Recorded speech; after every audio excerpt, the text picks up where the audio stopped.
उत्तराखंड के मुख्यमंत्री पुष्कर सिंह धामी अपने प्रदेश को आगे ले जाने के लिए हर जतन कर रही हैं। उनकी कोशिश है कि प्रदेश के हर वर्ग को संपन्न करा दिया जाए, हर बेरोजगार को रोजगार दे दिया जाए। इतना ही नहीं, महिलाओं को सशक्त बनाने के लिए भी उत्तराखंड की सरकार दिन रात काम कर रही है और नई नई योजनाएं लेकर आ रही है।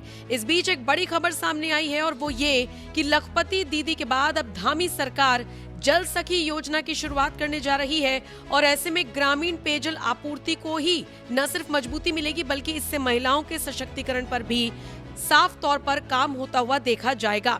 जी हां, उत्तराखंड की धामी सरकार महिला सशक्तिकरण के लिए यूं तो तमाम योजनाएं लेकर आ रही है, लेकिन लखपति दीदी स्कीम पूरी तरीके से सफल साबित हो जाने के बाद अब धामी सरकार ग्रामीण पेयजल आपूर्ति से जुड़ी एक अहम योजना पर काम कर रही है।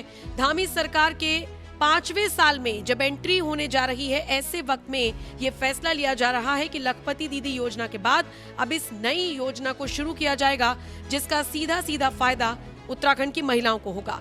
महिला सशक्तिकरण की दिशा में तेजी से काम कर रही उत्तराखंड की धामी सरकार एक बार फिर एक और नई योजना की शुरुआत करने जा रही है। लेकिन उससे पहले आपको बता दें कि सीएम धामी की पहल पर जिस तरीके से साल 2022 में लखपति दीदी योजना के तहत शुरुआत की गई थी और राज्य में अब तक 1.63 लाख महिलाओं की सालाना इनकम 1 लाख रुपए के पार पहुंचा दी गई है। ऐसे में धामी सरकार ने एक और बड़ा फैसला लिया है। दरअसल उत्तराखंड के मुख्यमंत्री धामी जब अपने 5वें वर्ष के कार्यकाल में प्रवेश करने जा रही हैं, ऐसे में उन्होंने ग्रामीण महिलाओं की आजीविका में वृद्धि करने का फैसला लिया है और इसीलिए ये योजना बनाई गई है जिसका नाम रखा गया है जल सखी। अब ये योजना कैसे काम करेगी, इसमें महिलाओं का क्या योगदान होगा, आइए इसे समझिए।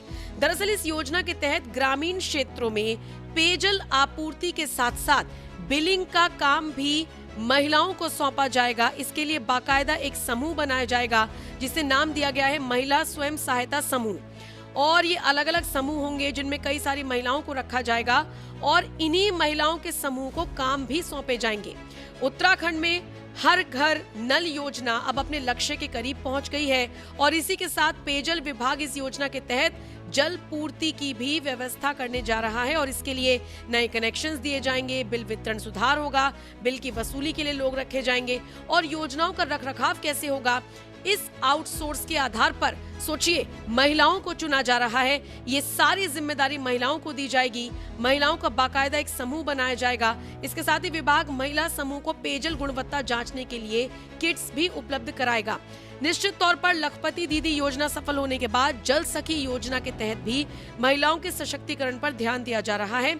आपको बताते चले, पायलट प्रोजेक्ट के तहत शुरू की जा रही इस योजना में महिला स्वयं सहायता समूह को प्रति बिल 10 रुपए का प्रोत्साहन भी दिया जाएगा। साथ ही साथ उन्हें राजस्व में से भी एक निश्चित अंश मिलेगा। ऐसे में ग्रामीण महिलाओं को अपने घर में ही अतिरिक्त रोजगार की सुविधा मिल सकेगी। निश्चित तौर पर जिस तरीके से महिलाओं को आगे बढ़ाने के लिए, उन्हें आर्थिक रूप से मजबूत करने के लिए धामी सरकार कदम पर कदम उठा रही है, ये काबिले तारीफ है। फिलहाल इस खबर पर आपकी राय क्या है, कमेंट करके आप अपनी राय हमें जरूर दें।